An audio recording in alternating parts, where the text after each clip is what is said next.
сархати хабарҳо. Зане барои ҳамкорӣ бо созмони паймони миллӣ зиндонӣ шудааст. Русия барои муҳоҷирони ронанда қоидаҳои нав ҷорӣ мекунад. ду шаҳрванди Ӯзбекистонро аз асорати меҳнатӣ наҷот доданд.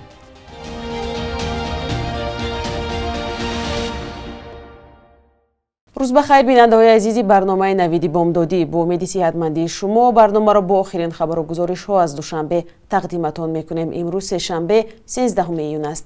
додгоҳи вилояти Суғд як зани 42 солаи сокини шаҳри Исфараро барои ҳамкорӣ бо ҳизбу ҳаракатҳои мамнӯъ дар Тоҷикистон ва қасди куштори ду фарзандаш 18 сол равонаи зиндон кард. додгоҳ аз ин зан Муҳибба Давронова, сокини ҷамоати деҳоти Ворухи шаҳри Исфара ном бурда, хабар додааст, ки ӯ аз моҳи майи соли 2022 то январи 2023 бо созмони паймони миллӣ, ки фаъолияташ дар Тоҷикистон маън аст, ҳамкорӣ ва фикри пайравонашро дастгирӣ кардааст. назари худи зан, наздикон ва вакили дифои ӯ маълум нест. ба навиштаи хабаргузории Азия Плюс, ҳамчунин ин зан ба он гунаҳгор аст, ки бо истифода аз васоити ахбори омма ва шабакаҳои интернетӣ корхона ва муассисаҳои давлатиро бо телефони мобилияш сабт карда, наворо ба сомонаи дар Тоҷикистон мамнӯи Ислоҳнет ирсол кардааст. Муҳибба Давронова баъди даъват гардиданаш ба додситонии шаҳри Исфара дар робита ба ҳамкориаш бо созмонҳои мамнӯъ бо мақсади аз ҷавобгарии ҷиноятӣ озод шудан рӯзи 9 январи соли 2023 бо қасди куштори худ ва ду фарзанди ноболиғаш доруи марги муш додааст. Вале табибон онҳоро аз марг наҷот доданд. ҳамин тавр додгоҳи вилояти Суғд ин занро бо чанд моддаи кодекси ҷиноӣ аз ҷумла ҳамкорӣ бо ҳизбу ҳаракатҳои фаъолияташ дар Тоҷикистон мамнӯъ 18 сол аз озодӣ маҳрум кардааст. Кумитаи дини Тоҷикистон хабар дод, ки гурӯҳи нахустини зоирини тоҷик барои ба ҷо овардани маносики ҳаҷ ба Арабистони Саудӣ сафар карданд. Ба ин гурӯҳ 165 сокини шаҳри Душанбе шомил буданд, ки аз тариқи ширкати ҳавопаймоии Сомон Эйр ба шаҳри Ҷидда парвоз анҷом доданд. қаблан ин кумита хабар дода буд, ки нархи сафар барои як зоири тоҷик 59 000 сомонӣ ё 5406 доллар муқаррар шудааст. маблағи мазкур хароҷоти аввалияи зоиринро дар маросими ҳаҷ аз билети рафту баргашт то меҳмонхона дар Макка ва Мадина, қурбонии ҳоҷиён, бима ва боҷи давлатӣ дар бар мегирад. мақомот мегӯянд сафари зоирини тоҷик барои адои ҳаҷи фарзӣ аз 10 то 20 июн сурат мегирад. ба муқоисаи намояндагони ҳукуматӣ нархи сафари ҳаҷ дар нисбат ба соли гузашта 1520 сомонӣ арзонтар аст. имзол Арабистони Саудӣ барои адои ҳаҷи фарзӣ ба Тоҷикистон 7000 квота ҷудо кардааст. вакилони яке аз ҳизбҳо дар Русия пешниҳод кардааст, ки ба кори мусофиркашонӣ дар ин кишвар набояд ҳамаи муҳоҷирон роҳ дода шаванд. вакилони ҳизби либерал-демократии Русия лоиҳаи қонунеро барои баррасӣ ба ҳукумати ин кишвар фиристодаанд, ки тибқи он ронандагони хориҷӣ танҳо дар сурати доштани шаҳодатномаи ронандагии Русия метавонанд дар соҳаи нақлиёти автомобилӣ кор кунанд.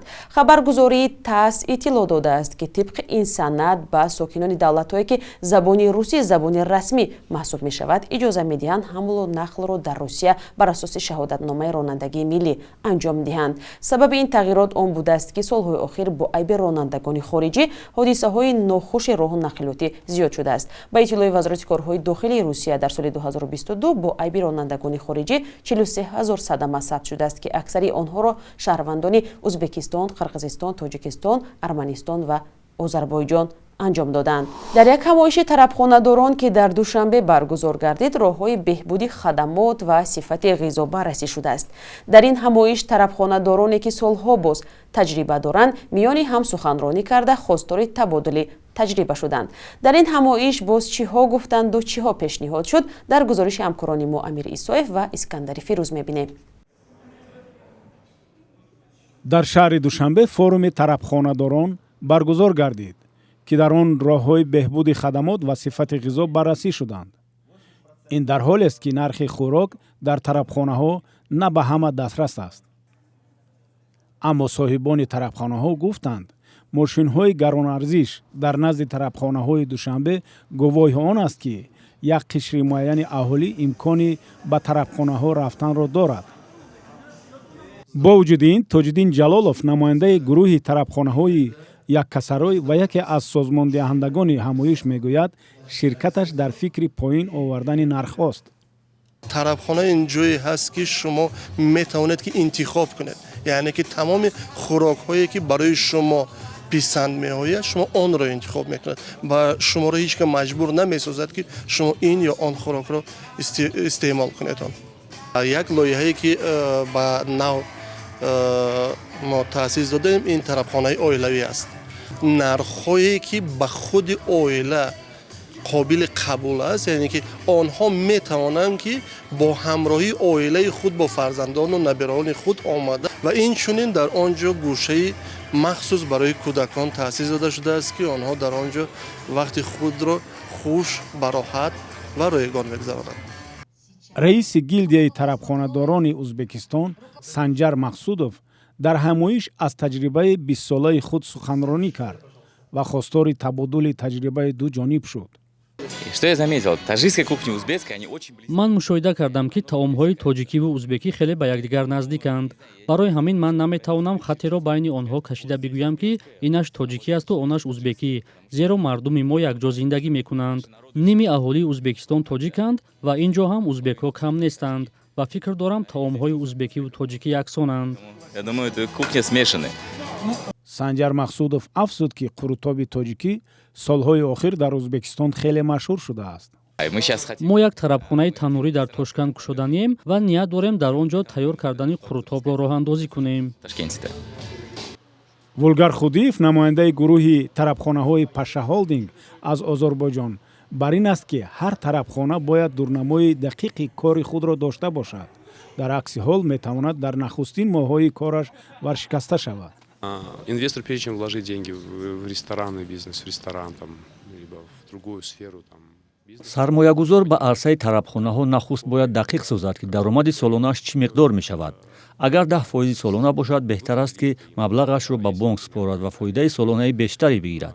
сармоягузор бояд бидонад ки вақте тарабхонаҳои нав бунёд мекунанд, дасти кам 2-3% муштариёни тарабхонаҳои ҳамсояро ба худ мегирад. аммо барои дарёфти муштарии бештар бояд фановариҳои нав ва ғизоҳои солиму хубтареро барои муштариён пешниҳод кунад. бинандаҳои азиз, шумо низ назару пешниҳоди худро зери ҳамин видео ба мо нависед. ду шаҳрванди Ӯзбекистонро аз асорати меҳнатӣ дар вилояти Алматои Қазоқистон озод карданд. ба иттилои мақомоти Қазоқистон, онҳо бештар аз 3 сол дар асорат буданд. мақомоти пулиси вилояти Алмато рӯзи 10 июн дар бораи дар асорати меҳнатӣ будани ду шаҳрванди Ӯзбекистон хабар ёфтанд. гумонбар соли таваллудаш 1986 ду шаҳрванди Ӯзбекистонро ба асорати меҳнатӣ гирифтааст, омадааст дар хабари пулис. аз рӯи ҳодиса бо моддаи ғайриқонунӣ аз озодӣ маҳрум кардан, парвандаи ҷиноӣ боз ва гумонбар боздошт шудааст. бахши якрӯзи тарихро ҳамкорам Хиромон Бахозода тақдим мекунад ки муҳимтарин таҳаввулоти таърихии 13 июнро фаро мегирад.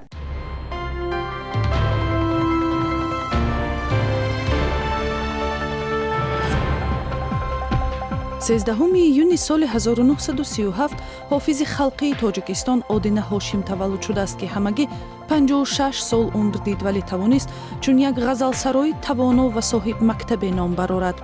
ӯ 30 сол рӯи саҳна буд ва дар ин муддат наздики 500 тарона аксаран бар матни шоирони классики форсу тоҷик эҷод кардааст. баъди маргаш ки ба солҳои ноороми ҷанги шаҳрвандӣ рост омад, як хоҷагӣ дар зодгоҳаш ноҳияи Мирсайдалии Ҳамадонӣ ба номи Одина Ҳошим гузошта шудааст. 13 июни соли 2012 вакилони парлумони Тоҷикистон ба қонуни конститутсионии кишвар дар бораи интихоботи Маҷлиси Олии Тоҷикистон иловае ворид карда, донистани забони давлатӣ яъне тоҷикиро ба аъзои маҷлис ҳатмӣ эълон карданд. ин тағйирот бо талошҳои кумитаи забони назди ҳукумат ворид шуд ва ҳадафаш пешгирӣ аз корбурди забони кӯча ва лаҳҷавӣ дар кори Маҷлиси Қонунгузори Тоҷикистон гуфта шуд. 13 июни соли 2013 адабиётшиноси маъруфи тоҷик Раҳими Мусулмониён ба Китобхонаи Миллии Тоҷикистон китобхонаи шахсии худро тақдим кард.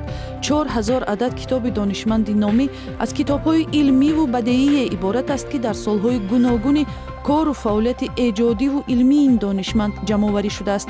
профессор Раҳим Мусулмониён муаллифи китоби дарсии донишгоҳии назарияи адабиёт соли 2016 дар 78 солагӣ даргузашт. бонки миллии Тоҷикистон қурби пули миллиро дар баробари асъори хориҷӣ барои имрӯз чунин таъин кардааст. 1000 рубли русӣ ба 132 сомонӣ, 100 доллари амрикоӣ баробар ба 1091 сомонӣ ва 100 евро ба 1175 сомонӣ иваз мешавад.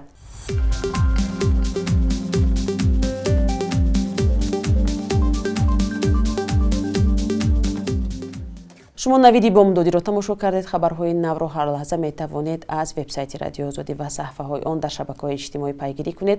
То фардо дар ҳамин вақт худо нигаҳдор.